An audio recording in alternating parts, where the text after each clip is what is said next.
that election. And he needed to win that election to fulfill his mission. And his mission was to bring the Bill of Rights to this country. And a part of the Bill of Rights that he introduced was our great First Amendment to the Constitution.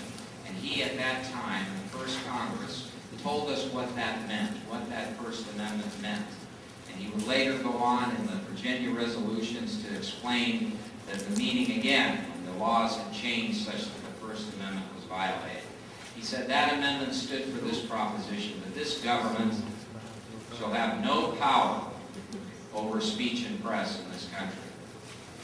And it is a short-lived thing, liberty, because liberty requires eternal vigilance. And when we drop our guard, particularly when we don't even know the fight is taking place, we may lose our liberties.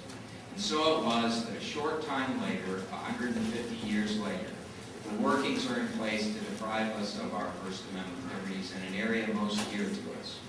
In an area that deals with public health. It deals with your individual health, your sovereignty in determining what goes into your body, your right to receive information necessary to make informed choices. And I'm going to give you a specific example because I was very directly involved. I had the privilege of representing parties who asked me to sue the government because the government, during the administration, the FDA administration of David Kessler, was censoring from the public information about folic acid, a little B vitamin with the punch. That B vitamin, folic acid, 400 micrograms when consumed by women of childbearing age before they become pregnant, can reduce the incidence of a neural tube defect birth, spina bifida, and anencephaly, by as much as 40% to 80%.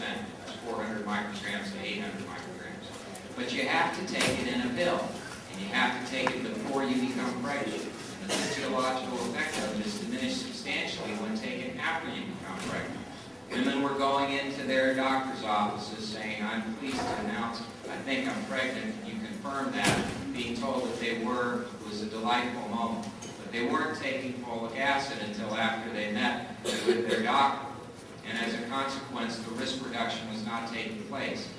An estimated 2,500 preventable neural tube defect births occurred each year because women were simply unaware of the need to take folic acid before they became pregnant. The commissioner of the FDA, David Kessler, refused to allow that information into the marketplace. He stood as a barrier to that information. He was a pediatrician. He said, "I love kids, but I'm doing this because I'm protecting a process here at the FDA that ensures that only drugs can communicate therapeutic information."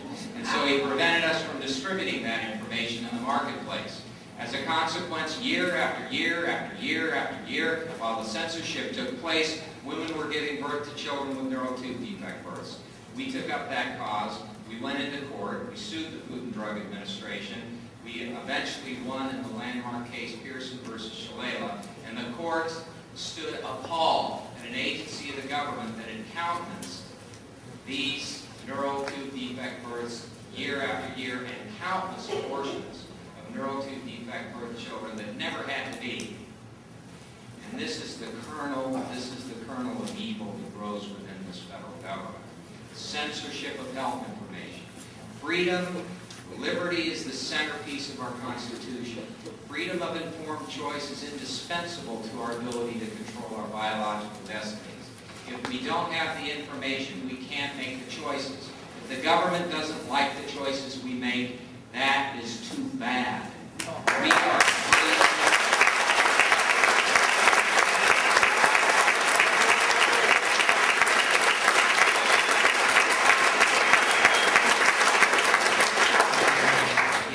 this is for our own good. But you know, as early as the farewell address of George Washington, he gave us a message, a warning for future generations.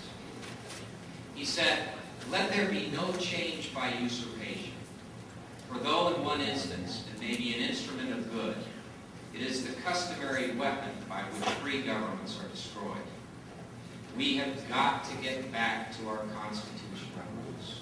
We must restore."